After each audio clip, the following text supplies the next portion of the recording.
bit. All right. Just let me get on here. Okay. Different circumstances.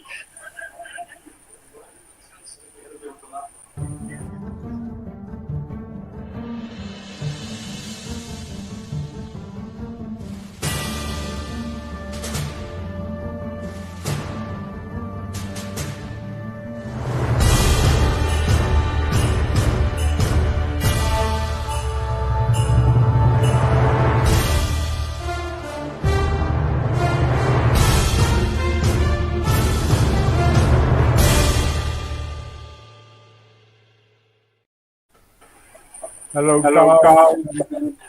Welcome to. I am.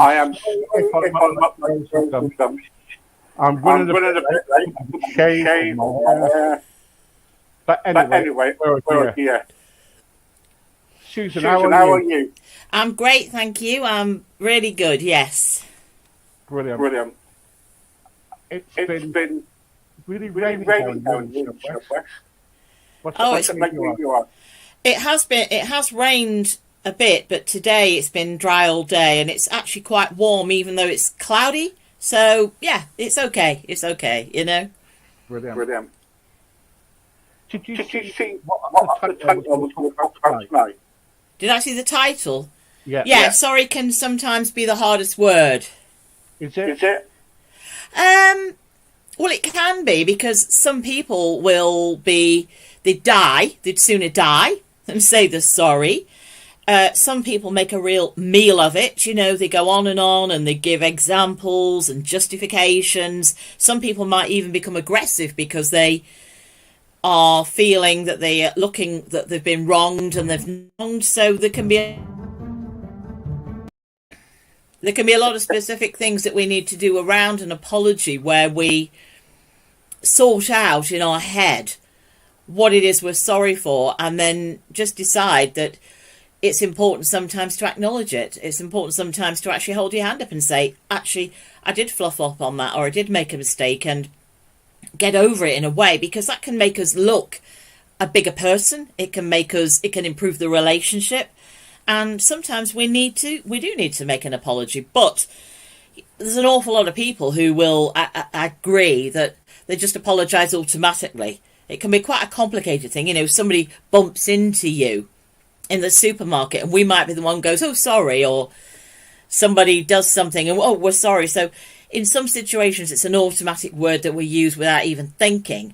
But when it really matters, that's the time that we're talking about tonight. And that's the time when we really need to think about what it is we're doing and how we say we're sorry.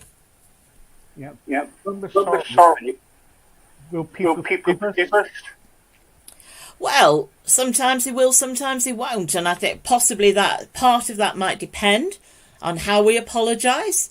If supposing, right, let's give an example because they always help. Supposing there's been a big family row and things were said or done, and one of the people said, I needed to say those things. It needed to be said, it needed to be done. I know it's caused a massive rift, but the situation couldn't carry on. So it might be that we're not sorry for what we actually said, but we're sorry for the way we said it, or we're sorry for our attitude, or we're sorry for the damage it's done. And so sometimes we have to filter out and be clear about what it is we're sorry for, but doing it properly, doing it in the right way, being clear about what we're actually apologising for, what we're actually sorry about, is important. And sometimes the people concerned may forgive us, or they may say, let's put it to bed, I'll move on, I'll forgive you, but I can't forget it. You know, it might change the relationship fundamentally. It might affect how people look at each other or what they think about each other, or they're more careful. And that might be a good thing, or it might not be. It's context, really. Yeah. But sometimes going around saying sorry can be really difficult because you're forgiving them, but then they don't forgive you. Then that's a problem, isn't it? Well, if we say we're sorry, then maybe our conscience is clear, and it might be that we're able to say, well, at least I did the right thing. At least I tried. And if the other person isn't ready, or it's not the right time, or they feel it was too serious, it might be that it is a time when a relationship moves on. And sometimes we have to acknowledge that not all our relationships stay with us forever.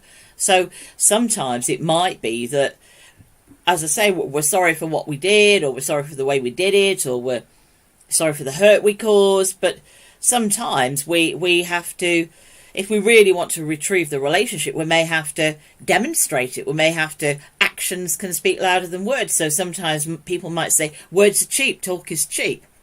You're saying you're sorry, here we go again. You do it all the time, perhaps. And so it may be that we have to demonstrate by our actions that we do feel sorry and that we genuinely mean it, and we're focused on becoming a better person or whatever. I mean, a classic example is parents. I'm a firm believer that parents should apologise to their children if they're in the wrong. You know, if they're stressed or in the bad mood, it's a reasonable thing to say, look, I'm sorry, child. You know, mummy or daddy made a mistake here, or what, you know. And sometimes we look a bigger person for it, and we're teaching our children good lessons by doing that. But, you know, sometimes owning our own mistakes, owning our own actions, owning the consequences of what we've done is an important step to take. Absolutely, absolutely. Nobody said it would be easy, but and again, you know, sometimes people are worried about looking like they're flawed, looking like they're error prone, looking like they're not very competent, looking like they're, I don't know, stupid or something. And sometimes saying sorry can be viewed as a sign of weakness. And again, doing it the right way and saying, you know, let's meet at a proper time, let's sit down and talk about this. But I do want, you know, there's things we need to do. We need to clear the air. And I would like to apologise for my bit in the breakdown of our relationship, or my bit in the problem that was caused.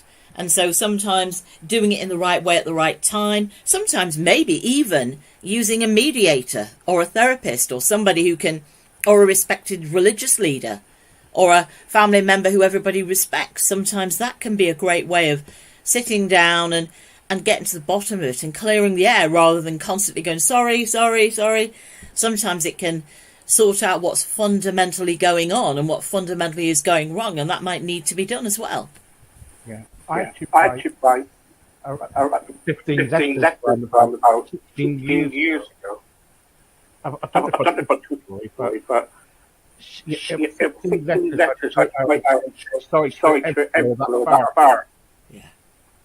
And that's a lovely thing to do, because the nice thing about writing a letter is that the person who's writing it can take their time. They can write it several times, you know, reread it. No, I've not got everything in here I want to say. They can take the time over it until they get it absolutely right and everything is in there that they want to say. And the person receiving it can read it in privacy, perhaps, you know, take a few goes at reading it, really think about what's being said, really get to understand it, get over the emotion.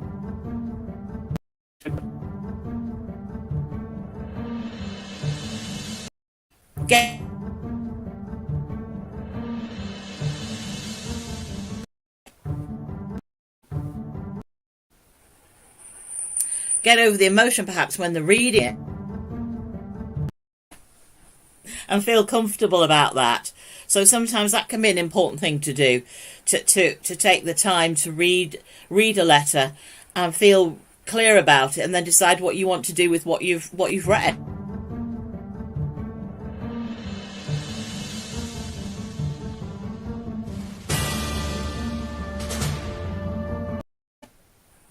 Sorry. And the other thing, of course, is that sooner rather than later. If we have an apology to make, if we do want to say we're sorry about something, it's important not to, you know, think about it for days, weeks, months. You know, if you really are wanting to clear the air and move on, it's important to be aware that time is of the essence, and showing fairly quickly that you are sorry actually does prove you genuine too. Because if you take a long time over it, people might say, oh gosh, you know, there's implications here, they're getting fed up, they're not being invited to things, you know, they're losing out. Sometimes apologising fairly quickly when you feel clear about it is a good way to demonstrate that you mean it, that you're genuine, that you care about the relationship, that you want to improve things, that you're prepared to admit to being in the wrong in some way. Yeah. Sorry about that. It was a fly, and it won't go. Oh, so is it the fly keeps setting it off, does it? Yeah. So sorry about that. Okay. You probably heard some words get that. Yeah. So, but the trouble is, when I've written those, I only had 8 replies back. You only had what? 8 replies back. Well, that's up to them, isn't it? You know, when we make an apology, we have to accept that that's our bit. Our bit has taken the time to do it. Our bit has decided what we wanted to say. Our bit felt that we're ready. But, you know, the person receiving that letter may not care as much as you, or may be over it, or may not want to particularly engage, or may have read it and smiled and thought, okay, but we're not going to go back there. So we don't know what the people who didn't reply, you can second guess till you're blue in the face, if you like. You can second guess what was going on with them, how they felt, what they were thinking, how it affected them. But you'll never know, and they may or may not have smiled when they read it. They may or may not have cared that you felt that way, or what. You know, it might just be, well, it's in the past now. Let's leave it behind me. So what can we do? Well, I think there's a few things. Appreciate that apologising is not a sign of weakness. Apologising is something that if there is a situation, then we need to think about what we're going to say, what we're sorry about, how we're going to do it. So I think setting perhaps a good time and meeting in a neutral place, if it's a serious fracture in the relationship, can be important. So can we meet? Can we get together? I want to talk, there's some things we need to clear the air about. I'd like to speak with you. So seeing that it is a sign of strength, that you're being the bigger person by instigating that, initiating it, that can be an important thing to do. I think the other thing is be genuine. Really mean what you're saying. Really be clear about it. Show what you're apologising for too. So it's I am sorry that this has happened or that has happened. Be clear about what it is you're apologising for. And that can come across as very genuine when you do that. I think another thing is to avoid long-winded explanations. Because there's no point going around the houses and giving lots of examples, and I did this because you did that, and the only reason that happened was because you'd done this before. Stop it, because that just makes the other person defensive, or gets them thinking about what you're talking about rather than the actual apology itself. So avoid examples, avoid justifying yourself, avoid just cut to the chase and proceed it down. And also sometimes, if we know we're going to be meeting people again, whether it's family or a work situation, it may be that we're apologising to be polite because we know that we are going to be continuing in the relationship. And as I said before, it may mean that the relationship's very different now after this has happened. But we can apologise and agree to be civilised and civil with each other. So they're sort of important tips to think about. What happened when somebody comes out, they forgive you, they accept the sorry, but next then they're back on you. Well, I suppose if we've had that conversation and we have, made an apology and all the rest of it, and then the person starts again, maybe it's a time to say, look, we've talked about this, we've cleared the air, we've agreed to move on, let's move on. Now, it may be that if the person can't stop doing that, it may be that you have to limit the time you see them. It may be that you have to appreciate that whatever it was that caused the rift that is being apologised for, maybe it's a fundamental problem with the relationship itself. Because if somebody's always on our case, if they're always on at us about things, it may be that there is something fundamentally wrong with the relationship and we don't want or need it in our lives anymore. And sometimes apologising can be us clearing the deck, wiping the slate clean, and being prepared to to acknowledge our role in what's gone on and what's gone wrong, but actually being prepared also to walk away from it too. And sometimes that does need to happen. Not every relationship stays in our lives all our lives all the time. Yeah. It's so difficult when you kind of like you forgive somebody. You say sorry to somebody, but they don't want to talk to you afterwards. That's difficult, isn't it?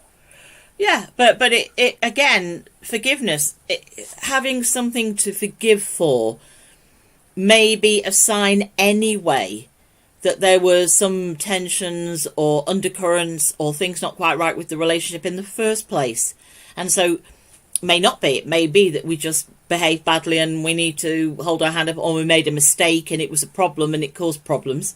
But it could also be that there is something fundamentally wrong with the relationship. And so if we end up in a situation where we find every month or two, or whatever it might be, that we're in a situation where, again, we've got bad-tempered, or we've got upset, or we've said things we didn't mean, or whatever, it may be that we have to appreciate that there's something about this person, this relationship, that isn't quite working for us.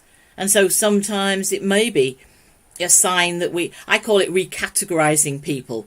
It may be that we have people in our lives who mentally we physically we're quite close to. We see them a lot. Maybe we thought we were friends, but actually we're not really that good a friend.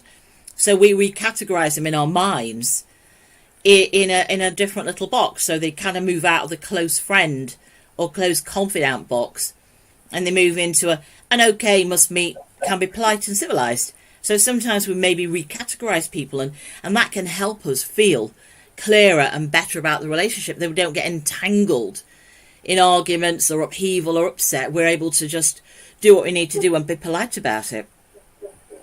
What happens if somebody doesn't want to know that? If you want to say to somebody and they don't want to know. That we can't do anything about that. If somebody says, I don't want to know, then you just have to go, okay, goodbye. If they really don't want to know and you say, you're allowed to say, look, I've done all I can. I'm really sorry for what happened. I'm really sorry that you feel this way. I'm really sorry about it. I'm sorry for my role. Whatever it is that you're apologising for, and however it is you say it, if they genuinely say, I'm over it, I can't go back, you maybe have to say, well, okay, I've tried. I've done my best. You know how I feel. There's nothing more I can do. If ever you want to meet for a coffee or catch up in the future, get in touch with me. And sometimes we have to accept that that's the case, because, as I said before, if we are in a relationship where there are intermittent tensions and arguing and we behave badly and we end up apologising, what's going on that's happening so often? What's going wrong that occurs? Is it personality? Is it different issues, different priorities in our lives? Sometimes we have to just walk away. Sorry, it's not the first word, is it? It's not always the easiest word. No, sorry isn't.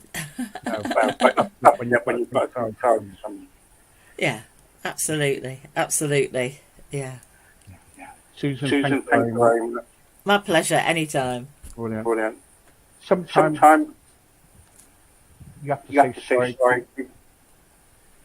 Even kind of like make the peace properly. Who knows?